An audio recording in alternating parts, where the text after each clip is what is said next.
안녕하세요. 책이 빛나는 밤의 기현입니다. 오늘 함께할 책은 황시투한 지음, 정은지 옮김, 모든 관계는 나에게 달려있다 라는 책입니다.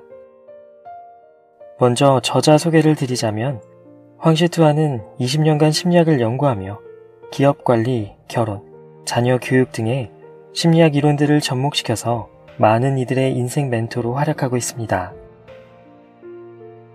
우리는 왜 인생에서 반복된 시련을 마주하게 될까요? 이 책의 저자는 한 사람이 가지고 있는 삶의 패턴을 바꿔야 더 나은 인생을 살 수 있다고 단언합니다. 패턴은 크게 감정 패턴, 사고 패턴, 관계 패턴으로 나눌 수 있다고 하는데요. 그는 인생 소프트웨어 업그레이드라는 심리 수업을 통해 만나온 많은 사람들의 사례를 소개하며 인생의 시련을 마주한 우리들이 삶의 패턴의 개선을 통해 더 나은 인생을 살아갈 수 있다고 말합니다. 이 책을 읽고 내가 그동안 겪어온 시련들의 책임 지분이 나에게도 어느 정도 있었구나 하는 생각이 들었습니다. 심리 이론들이 잘 정리되어 있고 적절한 사례까지 가미되어 굉장히 흥미롭게 읽었습니다. 그럼 책 속의 일부 내용을 소개해드리겠습니다.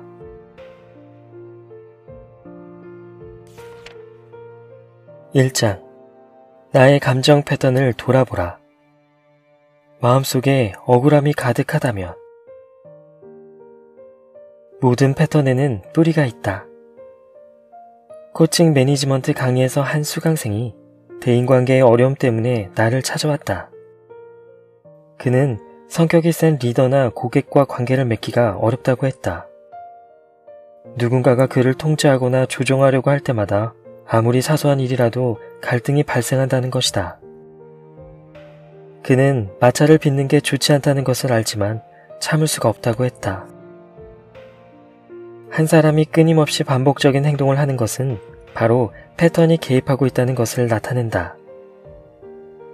일반적으로 패턴에는 그 뿌리가 있고 근원적인 사건을 찾아서 다뤄야 완전히 바뀔 수 있다. 나는 그와 함께 과거를 돌아보기 시작했다. 그의 마음엔 억울함이 가득했다. 그에게는 새엄마가 낳은 남동생이 한 명 있었다. 아버지는 늘 동생을 편애하여 자신에겐 몇만원짜리 책도 사주기 아까워하면서 동생에겐 서슴없이 100만원짜리 컴퓨터를 사주었다. 불공평하게 대우받았던 경험을 얘기하다 다 큰 성인이 갑자기 울음을 터뜨렸다. 어린 시절의 서러움이 지금도 마음속에 남아있었고 그 서러움은 그의 포부를 키우기는커녕 오히려 외부 세계를 향한 공격으로 이어지게 했다. 그가 기가 센 사람과 어울리기 힘들었던 이유는 이런 사람을 대할 때마다 아버지에 대한 원망을 투사하게 되었기 때문이다. 내재적으로 너무 많은 분노를 억눌러왔기 때문에 그는 한마디라도 마음에 들지 않으면 화가 머리 끝까지 치밀어 올랐다. 마음이 넓은 사람은 억울해하지 않는다. 마음이 넓으냐 좁으냐가 꼭 억울한 것과 상관이 있는 건 아니지만 마음이 넓은 사람들은 사실 억울해하지 않는 경향이 있다. 정치적 반대 세력에 의해 투옥된 넬슨 만델라 전 남아프리카 공화국 대통령은 인생의 3분의 1을 감옥에서 보냈다. 그러나 그가 사형수에서 한 나라의 수장이 된 뒤에 했던 첫 번째 일은 정적 청산이 아니라 진실을 말하면 용서받을 수 있다는 민족 화해 정책이었다. 그의 주도 아래 남아공은 다른 아프리카 국가들처럼 정권이 바뀔 때마다 대규모 유혈 충돌을 일으켜 100만 국민을 지옥으로 몰아넣는 일은 하지 않았다. 인종차별에 반대해 감옥에 갇혔던 만델라는 불공정한 대우를 받았지만 국익 앞에서 자신의 감정을 포기했다. 그리고 그에게 재앙을 안겨줬던 사람들을 용서함으로써 자신의 넓은 마음을 행동으로 보여주었다. 왜 어떤 사람들은 억울함을 참을 필요도 없이 마음이 충분히 넉넉할까? 마음의 크기는 도대체 무엇과 관계가 있는가? 이 몇 가지 문제에 대답하려면 우리는 먼저 마음이 무엇인지 분명하게 알아야 한다. 마음은 더 넓은 각도에서 생각할 수 있다. 그럼 억울함은 무엇인가? 억울하다는 건 부당한 대우를 받고 마음이 힘든 상태를 말한다. 불공정한 대우는 외부에서 오는 것이고 억울한 것은 주관적인 느낌이다. 억울함을 느끼게 되는 것은 당사자의 마음이 너무 좁아 자신과 다른 시각이나 예상 밖의 사건을 용납할 수 없기 때문이다.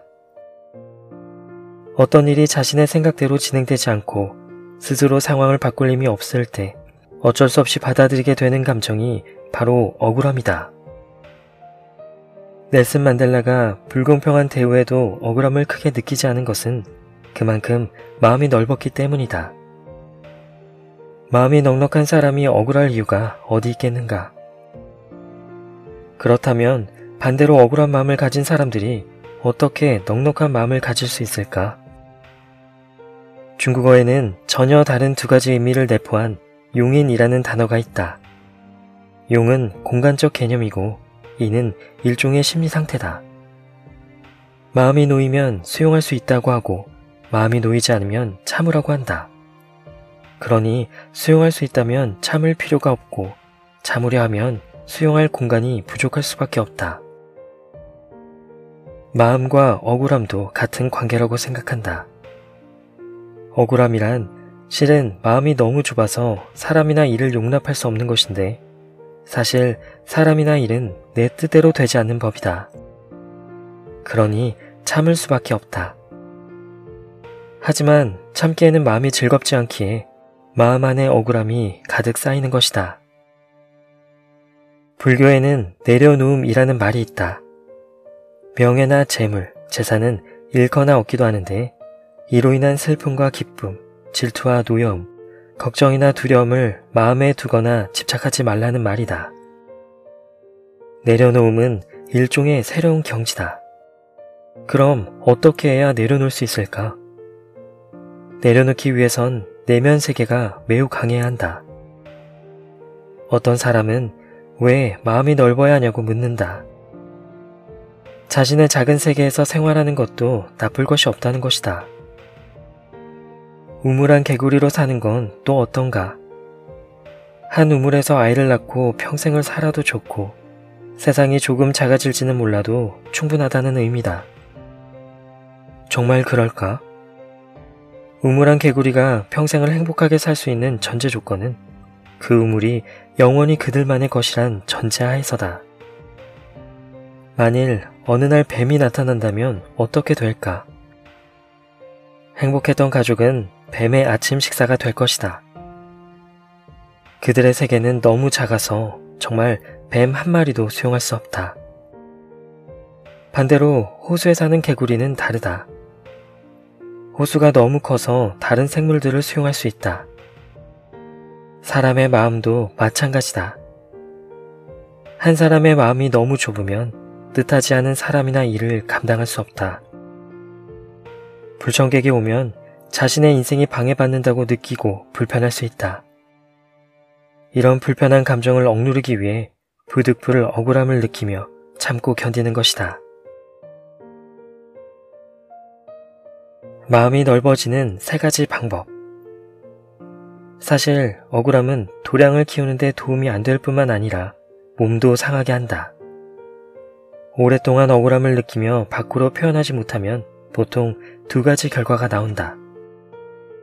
하나는 외부를 공격해 원망으로 변하는 것이고 다른 하나는 자신의 내부를 공격해 스스로를 우울하게 만든다.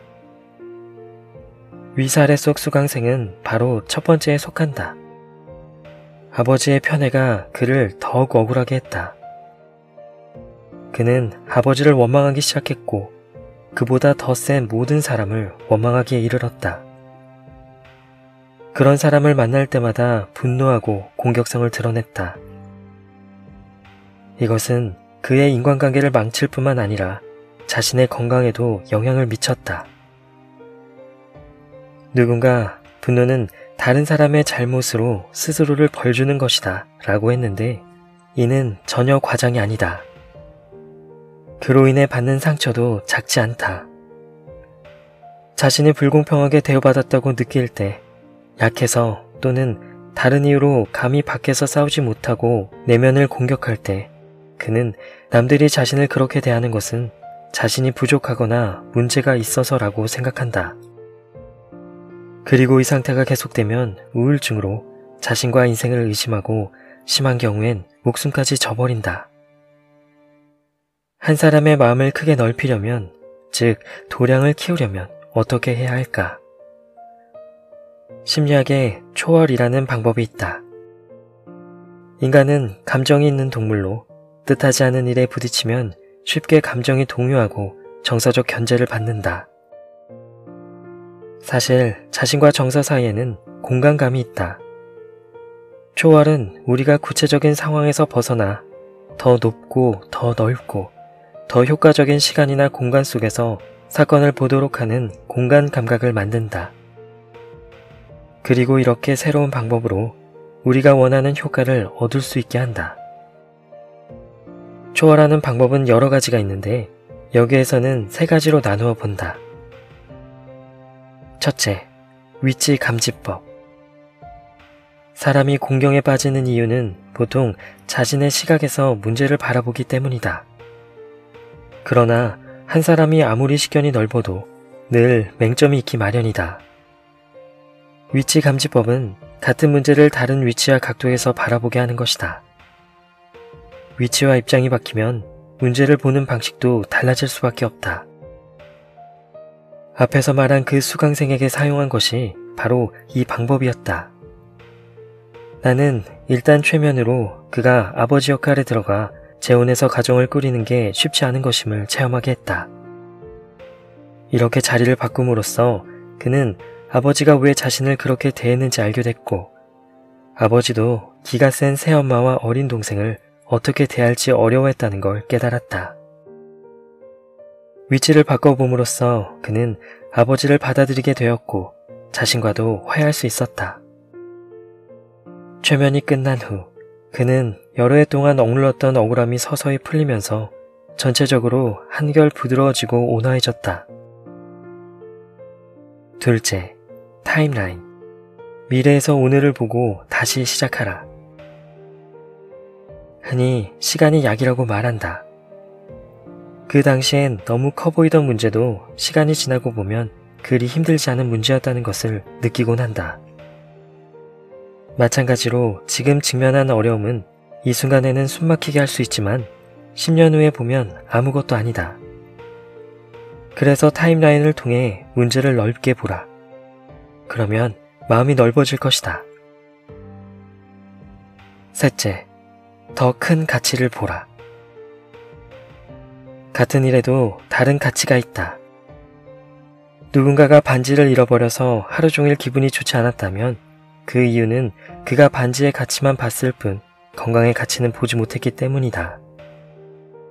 배우자가 부주의에 손해가 났을 경우 나무라는 사람은 재물의 가치만 보고 부부의 정이라는 가치는 보지 못한 것이고, 자녀가 성적이 좋지 않아 꾸중하는 부모는 성적이란 가치만 보고 아이의 정신 건강이란 가치는 보지 못한 것이다. 이런 예는 일상에서 비일비재하다. 넬슨 만델라가 그의 정적을 용서할 수 있었던 것은 국가 안정과 민족 화합이라는 더 큰 가치를 보았기 때문이다. 의사결정을 할 때 더 큰 가치를 보게 되면 그보다 작은 가치는 잃어도 개의치 않고 오히려 마음을 넓게 가지며 무의미한 싸움은 초월하게 된다. 링컨은 노예제 폐지 법령을 통과시키기 위해 정적들과 친구를 맺었다. 같은 당 사람들은 그가 권력으로 반대편 당을 없애야 한다고 불만을 터뜨렸다. 하지만 링컨은 그들을 나의 친구로 삼는 것 또한 나의 적을 없애는 것이 아니냐 라며 웃었다. 억울함을 느끼거나 자신을 괴롭히는 부정적인 감정들을 마주할 때면 이런 초월적인 방법을 써보자. 아마도 마음이 점점 더 넓어질 것이다. 부정적인 감정을 수용한다고 해서 마음이 넓어질 거라고는 기대하지 마라. 그것을 기대하면 대인관계와 몸이 망가질 수 있다. 가장 좋은 방법은 그 정서를 통해 자신을 인지하고 수련하며 더 순응하며 편안해지는 것이다. 오늘 준비한 내용은 여기까지입니다. 인생의 시련을 극복할 힘은 이미 자기 내면에 있다는 생각을 해봅니다. 지금까지 책이 빛나는 밤의 기현이었습니다.